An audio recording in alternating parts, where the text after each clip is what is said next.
रैखिक असमीका। असमीका की परिभाषा हमने लिखी है कि एक असमीका तो वास्तविक संख्याओं या दो संख्याएं क्या होंगी, वास्तविक होंगी या बीजीय व्यंजकों के बीच। अब बीजीय व्यंजक क्या होते हैं, जैसे बहुत सारे बहुपद आप लोगों ने पढ़े, रैखिक बहुपद पढ़ा है ना। जैसे हम लिखें कि ax + b, ये क्या है, एक रैखिक बहुपद है। तो आप लोगों ने शुरुआत में कक्षा 6वीं 7वीं 8वीं में बीजीय व्यंजक पढ़ते थे, है ना। बीजीय जिसको बोलते हैं कि बीज गणित, क्या बीज गणित। तो बीज गणित में यूज किसका होता है, इन्हीं बहुपदों का यूज होता है, ठीक है। तो एक असमीका दो वास्तविक संख्याएं। अब जैसे हम कहें यहाँ पे कि यहाँ पे 3 छोटा है 5 से, बात सत्य है। या फिर हम कहें कि 5 छोटा है 7 से, ये भी बात सत्य है। तो यहाँ पे ये जो दो संख्याएं हैं हमारी, एक कैसी संख्या है, वास्तविक संख्या है, रियल नंबर है कि नहीं। तो इन संख्याओं के बीचों बीच अगर हम इन चिन्हों का उपयोग कर दें, छोटा इसको क्या बोलेंगे, ये जो होता है इसको बोलेंगे क्या, छोटा, छोटा बोलेंगे। या फिर हम बोल दें कम है, क्या कम है। और ये जो आपकी तरफ मुंह इसका खुला होता है, इसको क्या बोला जाता है, बड़ा। इसको क्या बोलेंगे, बड़ा या फिर अधिक। और एक ये और नीचे एक लाइन खींच दे तो है क्या, ये पहली बात तो ऊपर वाला चिन्ह तो छोटा का है, छोटा और साथ में बराबर भी है, छोटा भी है और बराबर भी है। एक चौथा चिन्ह है, ऐसे हमारी तरफ मुंह खुलेगा और बराबर लगेगा, तो ये होगा बड़ा या बराबर। तो असमीकाएं जो हमारी रैखिक असमीकाएं होंगी। अब क्योंकि यहाँ पे लिखा हुआ है रैखिक, क्या लिखा है, रैखिक लिखा है, इस कारण से जो भी असमीका हमें दी जाएगी वो एक ही घात पे दी जाएगी। किस घात पे, एक ही घात पे। जैसे हम कह देते हैं, आप लोगों ने पढ़ा होगा रैखिक बहुपद। तो रैखिक बहुपद क्या होता है, ax + b = 0, या फिर बराबर नहीं करोगे तो ये बहुपद कहलाएगा। और हम पढ़े हैं रैखिक समीकरण ax + b = 0, तो ये आपका क्या कहलाता है, ये रैखिक समीकरण कहलाता है। और ये अगर हम बराबर 0 नहीं लगाते तो क्या कहलाता है, रैखिक बहुपद कहलाता है। क्या, रैखिक बहुपद। इसको हम बोलेंगे रैखिक बहुपद, इसको क्या बोलेंगे, रैखिक समीकरण, ठीक है, रैखिक समीकरण बोलेंगे। अब अगर हम तीसरी बात करें कि इसी में हम लिखते हैं ax + b।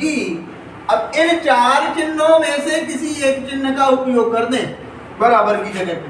जैसे हमने यहाँ पे छोटा लगा दिया, यहाँ पे 0 कर दिया, अब ये क्या कहलाएगी, ये असमीका कहलाएगी। लेकिन कौन सी, भाई यहाँ भी रैखिकता, यहाँ भी रैखिक है, तो ये भी क्या कहलाएगी, रैखिक, रैखिक असमीका। क्या कहलाएगी, रैखिक असमीका कहलाएगी, ठीक है। अब आया समझ में। रैखिक बहुपद अगर हमने बराबर 0 किया रैखिक बहुपद में तो क्या बन गया, रैखिक असमीका, रैखिक समीकरण बन गया। और रैखिक समीकरण में ये जो बराबर का चिन्ह लगा है, इसकी जगह पे अगर हम इन 4 में से किसी भी चिन्ह का उपयोग कर दें, छोटा का कर दें, बड़ा का कर दें, छोटा या बराबर का कर दें, या बड़ा या बराबर का कर दें, तो जो हमें प्राप्त होगा वो कहलाएगी हमारी रैखिक असमीका।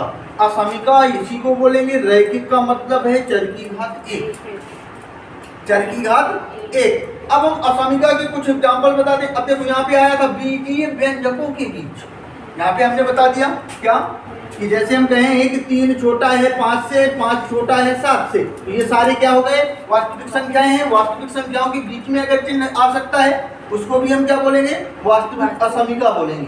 क्या बोलेंगे, वास्तविक असमीका के नाम से जानेंगे। और अगर यहाँ पे बीजीय व्यंजकों के बीच में ये चारों चिन्ह आते हैं, ये बीजीय व्यंजक यहाँ पे आया है, ये सब ये लिखा हुआ है, ये आपका क्या है, ax + b, बीजीय व्यंजक।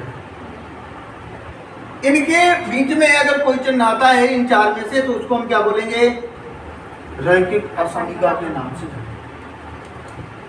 एक असमीका दो वास्तविक संख्याओं या बीजीय व्यंजकों के बीच छोटा बड़ा, छोटा या बराबर, बड़ा या बराबर चिन्हों का उपयोग करने से बनती है। अब देखना, अगर हम कहें कुछ एग्जाम्पल लिखें असमीकाओं की, या फिर हम कहें कि रैखिक असमीकाओं की, रैखिक असमिकाएं, असमिका के कुछ एग्जाम्पल लिख दें, उदाहरण, उससे आप लोगों को समझ में आएगा। जैसे नंबर 1 पे हम लिखें ax प्लस बी छोटा है 0 से। दूसरे नंबर पे हम लिखें ax प्लस बी बड़ा है 0 से, ये भी बात सही है। तीसरे नंबर पे हम लिखें कि ax प्लस बी छोटा या बराबर है 0 से। चौथे नंबर पे हम लिखें कि ax प्लस बी बड़ा या बराबर है 0 से। तो ये 4 आपकी क्या बनी? असमिकाएं बनी। क्या बनी? असमिकाएं बनी। अब ये हैं कैसी? रैखिक असमिकाएं हैं। दूसरी चीज एक चर में असमिकाएं। कितने चर में? एक चर में। कौन है इसमें चर? x। x क्या है? चर है। x चर में रैखिक असमिका है। अब अगर हम दूसरी तरफ बात करें कुछ और उदाहरणों की, जैसे 5वें नंबर पे लिखते हैं ax प्लस बी वाई छोटा है c से, या फिर इसी में लिखते हैं कि ax प्लस बी वाई बड़ा है c से।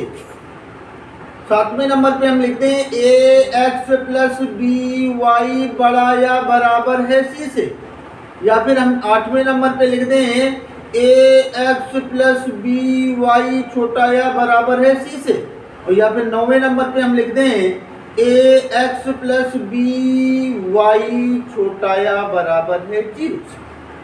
अब ये सारे समीकरण क्या है? असमिकाएं हैं। और चूंकि इन सब में क्या लगा है?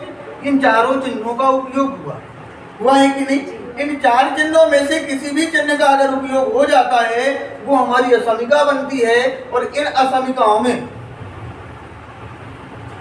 केवल एक ही चर था। इन असमिकाओं में 2 चर हैं। कौन कौन से? x और y। x चर और y चर, 2 चरों के रैखिक असमिकाएं हैं, क्योंकि घात दोनों की एक एक है। x की घात भी 1 है, y चर की भी घात 1 है, इसलिए ये दोनों असमिकाएं क्या कहलाएंगी? रैखिक असमिकाएं कहलाएंगी। ये एक चर में रैखिक असमिका और ये 2 चर में रैखिक असमिका। ठीक, इसके आगे बात करेंगे हम एग्जाम्पल की।